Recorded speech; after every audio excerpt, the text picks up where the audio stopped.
एक साल से जंतर मंत्र पे देश के 28 लाख सैनिकों का धरना चल रहा है। वहां पर लाल जैकेट पहन करके, लाल टोपी लगा करके वहां पर बॉर्डर पे दिखावा करते हैं। मोदी साहब, आप दिखावा करते हैं, आप पाखंडी हैं, आप झूठे हैं। तो मेरा डीएनए तो नहीं मरता। जो दलाल के डीएनए से पैदा हो तो दलाली पर की सारी नेताओं की, इन गद्दारों की पेंशन बंद करेंगे। जो सत्ता पक्ष की जो पैरवी करता है वो हमेशा दलाल की औलाद है। हम यकीन दिलाते हैं इस वर्दी को, जो आज तक देश का बच्चा बच्चा सम्मान करता है, इसका सम्मान नहीं गिरने देंगे। फिक्र नहीं मर जाने की मिट जाने की, फिक्र नहीं मर जाने की मिट जाने की, अन्याय नहीं होने देंगे। और जब तक है सांसी सीने में, ऐ मेरे प्यारे वतन तेरा शीश कभी न झुकने देंगे। नमस्कार, मैं हूं तनु और आप देख रहे हैं nation keeper. Bharatiya Janata party ने लोकसभा चुनाव के बाद पहली सूची जो है वो जारी कर दी है। जारी सूची में जिन भी उम्मीदवारों के नाम थे उन्होंने चुनाव लड़ने से मना कर दिया, जिसमें पवन सिंह और ऐसे क्रिकेटर भी शामिल हैं। हमारे साथ सूबेदार वीर सिंह जी हैं, उनसे चर्चा करेंगे कि क्या जो लोकसभा चुनाव है वो वाकई बीजेपी के लिए जीतना इतना आसान है। जिस तरीके से पहली सूची जारी होने के बाद क्या भारतीय जनता पार्टी तैयारी में लग चुकी है, और क्या चुनावों में जिस तरीके से बीजेपी पूरा सर्वे कराती है वो सर्वे भी किया गया, और सर्वे में जिन जिन उम्मीदवारों के नाम आए उनको बीजेपी ने टिकट दी और बाकी उम्मीदवारों की टिकट काट दी। बीजेपी का हमेशा से है टिकट काट देना और अलग अलग उम्मीदवारों को चुनावों में उतारना पूरे सर्वे कराकर। तो क्या ये जो स्ट्रैटेजी है ये 24 चुनाव जिताएगी बीजेपी को? आपको जितना मैं आपके दर्शक हैं उनको सबको प्रणाम करता हूँ।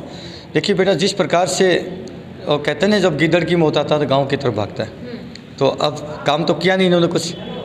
बीजेपी के जितने नुमाइंदे थे बस अपनी आला उसमें तानाशाही में, अपनी अय्याशी में, अपने ऐशो आराम में डूबे रहे, काम करते नहीं हैं। अब जब 5 साल आते हैं तो उसकी छवि बिगड़ जाती है, तो उसको उठा के बदल देते हैं और फिर बहाना लेते हैं जी नहीं हम नए लेके आना चाहते हैं। लेकिन हकीकत क्या है कि उसको पुराने लोग सिर्फ पैसा कमाने में लगे रहते हैं, पैसा कमाने में अपनी मतलब उसमें रहते हैं, बिल्कुल उसमें बड़े ज़बरदस्त क्या बोलते हैं शानो शौकत करके बड़े बड़े महलों में रहते हैं, तो काम करते नहीं, गरीबों के पास जाते नहीं हैं।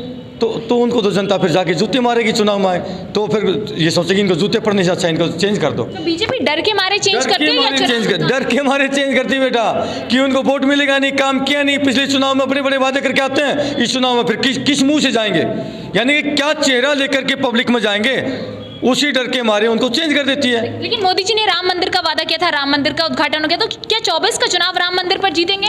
बेटा, जितने वादे किए थे उसमें एक मंदिर का मुद्दा छोड़ करके, एक हिंदू मुसलमान का मुद्दा छोड़ करके, क्योंकि इसमें तो मज़ा आता है, बीजेपी आती इसके ऊपर है। और अब जनता का पेट भर चुका है, मोदी जी हमारा पेट भर चुका है। मैं भी हिंदू हूँ, हमें मंदिर मस्जिद से मंदिर मुझे खाने को नहीं देगा, मंदिर खाने को मुझे नहीं देगा, ठीक है, किसी भी हिंदू को नहीं देगा। उस हिंदू को चाहिए नौकरी, उस हिंदू को हिंदू को या किसी भी किसान को चाहिए उसका MSP, बच्चों को रोजगार, अच्छी शिक्षा, अच्छा स्वास्थ्य, लेकिन वो तो आप देते नहीं हैं। आपको सिर्फ मंदिर का नाम लेकर के जीतना जाता है। लेकिन अब जो है जनता उब चुकी है, काट की हांडी बार बार नहीं चढ़ती बेटा, वो बार बार हिंदुत्व के ऊपर आ चुकी है। तो आप मोदी का परिवार है कि नहीं है? मोदी का परिवार ट्रेंड कर रहा है, तो क्या देश के सैनिक मोदी का परिवार है? क्या 24 में जिताएंगे? ये अगर परिवार मानते, 1 साल से जंतर मंत्र पे फौजियों का धरना चल रहा है, 1 साल से जंतर मंत्र पे देश के 28 लाख सैनिकों का धरना चल रहा है। मैं किस मुंह से मान सकता हूं? सैनिकों के दिवाली मनाने तो जाते हैं, दिखावा करने जाते हैं मोदी जी, वहां पर लाल जैकेट पहन करके, लाल टोपी लगा करके वहां पर बॉर्डर पे दिखावा करते हैं। मोदी साहब, आप दिखावा करते हैं, आप पाखंडी हैं, आप झूठे हैं। आपके अंदर सैनिकों के प्रति कोई परिवारवाद नहीं है। आप सिर्फ इन सैनिकों के नाम पे जो पाखंड करके, दिखावा करके आप वोट मांगने की जो कला आपके अंदर है ना, वो आपकी खत्म हो चुकी है। क्योंकि हमें इस बात की पीड़ा है कि आप वहाँ सियाचिन ग्लेशियर में तो चले जाते हैं, फौजी दिखते हैं आपको दिवाली पे मिठाई खिलाने, और आपको आपके ऑफिस से दिल्ली के अंदर 2 किलोमीटर दूरी पर वो बैठे हुए जवान 1 साल से नहीं दिखाई दे रहे। और अभी 3 तारीख को उन्होंने अपनी एक छोटी सी सभा करनी चाहिए, तो वहां पर आप अरेस्ट करवाते हो पुलिस से। आपका ये असली चेहरा है, आपका चेहरा नंगा हो चुका है मोदी साहब। आपको आप देश का कोई आदमी जो है पसंद ही करता। चंद कुछ मुट्ठी भर दलाल हैं, अंधभक्त हैं, जो दलाली में लगे रहते हैं। अंधभक्त उस वक्त भी थे, दलाल उस वक्त भी थे जिस वक्त 200 अंग्रेज आए थे, और दलालों ने उन अंग्रेज़ों को पूरे देश में फैला दिया था। तो दलाल तो बेटा डीएनए तो नहीं मरता, जो दलाल के डीएनए से पैदा होता है वो दलाल ही पैदा होता है, और जो क्रांतिकारी होता है वो क्रांतिकारी ही पैदा होता है। जो सत्ता पक्ष की जो पैरवी करता है वो हमेशा दलाल की औलाद है। जो सत्ता पक्ष की पैरवी करने वाला सदैव दलाल करेगा। अंग्रेजों की सत्ता थी तो दलालों ने ही उनकी पैरवी करी। आज भी जो सत्ता पक्ष की पैरवी करता है तो उसमें क्लियर कट है कि वो दलाल है, और जो अगर विरोध करता है वो पक्का क्रांतिकारी है। भगत सिंह, सुखदेव, राजगुरु, मंगल पांडे, अशफाक उल्लाह खान, उन क्रांतिकारियों का डीएनए है उनके अंदर बेटा। तो बीजेपी वाले लोगों के लिए दलाल शब्द का प्रयोग कर रहे हैं, आपको लगता है पूरा बीजेपी दलाल है? बिल्कुल, मैं कहता हूँ आज जो हालत देश की कर दी बेटा, हम लोगों ने पूरी जवानी देश के नाम पर करी है। हम राजनीति करने से कोई वास्ता नहीं था। आज देश में अराजकता फैला दी, आज मेरे देश को खंड खंड में बांट दिया, आज देश को कबीले कबीले में बांट दिया। आज देश के अंदर बेटा हालात जो है, कब देश में कत्लेआम का माहौल तैयार कर दिया इन्होंने। इसलिए देश को बचाना क्या हमारी जिम्मेदारी बस्ती नहीं बस्ती? खाली बॉर्डर तक हमारी ड्यूटी सीमित है क्या? बताइए, क्या हमारी ड्यूटी सीमाओं तक सीमित है क्या? जब एक सैनिक जब तक जीवित है तब तक उसकी नैतिकता बनती है, उसकी जिम्मेदारी बनती है कि इस देश को हम बचाए रखना। बाहर से तो हम बचाते हैं, इंटरनेशनल बाउंड्री पर हम बचाते हैं, लेकिन अंदर से तो देश बर्बादी के कगार पर लाके खड़ा कर दिया। आम पब्लिक गाजर मूली जैसे कटवा देंगे ये गद्दार। दिल्ली में 2 साल पहले दंगे होते हैं, सैकड़ों हिंदू भाई मारे जाते हैं, सैकड़ों मुसलमान भाई मारे जाते हैं। उन माओ से जाके पूछिए बेटा, उन माओ से जाके पूछिए जिनके लाल गए, उन पत्नियों से पूछिए जिनके पति गए, चाहे हिंदू हो या मुसलमान हो। इन राक्षसों को क्या बिगड़ा? चिंगारी किसने दिखाई? चिंगारी दिखाई नेताओं ने। आग दिखाने लगाने वाले नेता, क्या एक भी नेता मरा क्या? इसलिए ये इस बात का चिंतन और मंथन करके सैनिकों ने संकल्प लिया बेटा, राजनीति से हमारा कोई वास्ता नहीं था। राजनीति करने वाला का रास्ता अगर इधर है तो फौजी का रास्ता उसके अपोजिट में होता है। बीजेपी ने सभी सीटों पर सर्वे कराया और 195 सीटों पर अपने उम्मीदवार उतार दिए। उन उम्मीदवारों में जिन लोगों को टिकट गई, 2-3 लोगों ने टिकट लेने से भी मना कर दिया। किसी ने क्रिकेट खेलने का बहाना बनाया तो किसी ने संन्यास लेने का बहाना बनाया। तो क्या भारतीय जनता पार्टी के जो नेता हैं उन्हें पता है कि उन्होंने अपने क्षेत्र में काम नहीं किया, इसलिए कहीं ना कहीं वो हारेंगे? क्या इस दुर्दशा के चलते जो है यहाँ पार्टी के जो उम्मीदवार हैं वो लगातार पीछे हट रहे हैं? मैं चुनौती देता हूँ, मेरी लोकसभा क्षेत्र है, मैं नई दिल्ली से उतर रहा हूँ। मैं लोकसभा नई दिल्ली क्षेत्र से मैं उतर रहा हूँ। पार्टी ने जो मुझे टिकट दी है, भारतीय जवान किसान पार्टी ने, लोकसभा नई दिल्ली से, जहाँ पर मीनाक्षी लेखी थी उसकी टिकट कट गई है। अभी सुषमा स्वराज की बेटी, क्या नाम, बांसुरी क्या नाम है, वो उतरी है। एक तरफ चांदी की चम्मच लेके पैदा होने वाले बड़े बड़े नेता हैं, बड़े बड़े राजघरानों के, जिनके बाप दादों ने, माताओं ने इस देश का खून चूसा हो, और एक तरफ ये आपका बेटा जिसने अपनी पूरी जवानी आपकी रक्षा करी हो।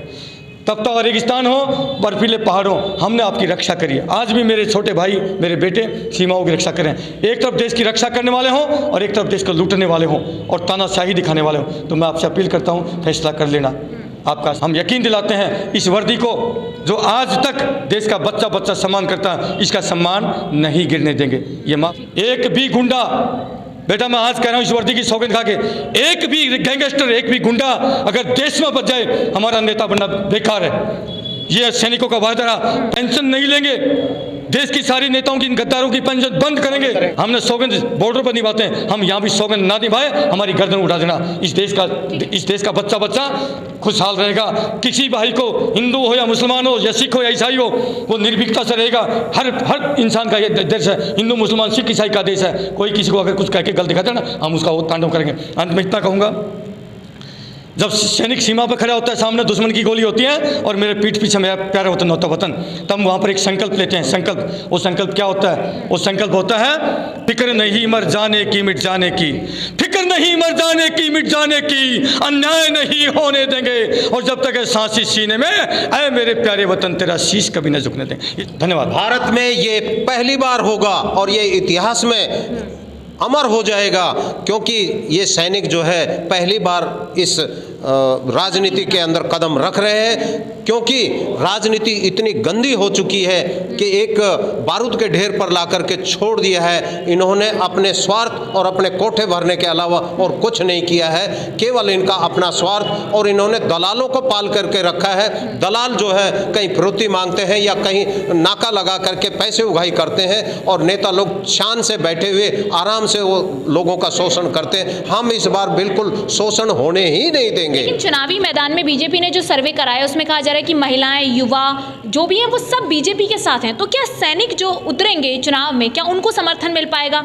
बीजेपी के साथ नजर आ रहे हैं इस वक्त महिलाएं, चाहे वो युवा हो, बीजेपी ये दावा करती है। देखो बेटे, ये तो आम नागरिक को भी फैसला करना चाहिए। बाकी जो देश के सैनिक हैं, पूर्व सैनिक हैं, वो तो हमारे पास ही आएंगे, हमारे साथ रहेंगे, क्योंकि सैनिकों का खून एक होता है। अपने जो माता से पैदा होने वाले भाई से भी गहरा संबंध एक सैनिक का होता है, सैनिक का सैनिक के साथ। आप जो कह रहे हो बीजेपी के साथ नजर आ रहे हैं, वो सब बिके हुए लोग हैं, पैसे वाले लोग, पैसे के उसमें वो घूम रहे हैं।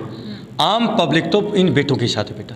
मैं यकीन दिलाता हूँ, चुनौती देता हूँ, एक तरफ मोदी जी अपनी बात रखें 1 लाख व्यक्ति में, और एक तरफ ये बेटा सूबेदार वीर सिंह चौहान। चुनौती मोदी जी आपको, एक तरफ ये बेटा, देश का बेटा। मोदी जी कह रहे हैं आपकी बात 400। मैं क्या कह रहा हूँ, 40 भी आ जाए तो मुझे बता देना। अभी तक तो बीजेपी का ये नारा है कि अब की बार 400 पार, क्या वो महज एक नारा भर रह जाएगा? और जिस तरीके से लगातार ये सैनिक भी उतर चुके हैं प्रधानमंत्री नरेंद्र मोदी के खिलाफ, तो क्या वाकई जो लोकसभा चुनाव है वो मुश्किल खड़ी करने वाला है? देखिए, ये जो राजनीतिक पार्टियां हैं, ये अभी तक जो है अपने टिकट का जो आवंटन करते हैं, तो ये पैसों के बल पर आवंटन करते हैं। लेकिन हमने, भारतीय जवान किसान पार्टी ने, प्रत्येक नागरिक को, जवान है या किसान है, उनको हम टिकट फ्री ऑफ कॉस्ट देंगे। कोई उसमें चार्जेज नहीं होगा। लेकिन हमें वो चाहिए जो बिल्कुल सच्चाई और ईमानदारी पर खरा उतरने वाला हो। ऐसा हमें सैनिक चाहिए, ताकि हम देश की दिशा और दशा को बदल सकें। बहुत बहुत धन्यवाद। तो वीडियो अगर आप सोशल साइट्स पर देख रहे हैं तो एक सब्सक्राइब सेकंड, करें। मैं नंबर और छोड़ना चाहता हूँ। मेरा नंबर है 9992367860, 9992367860। सूबेदार मेजर लालचंद यादव। जय हिंद, जय भारत।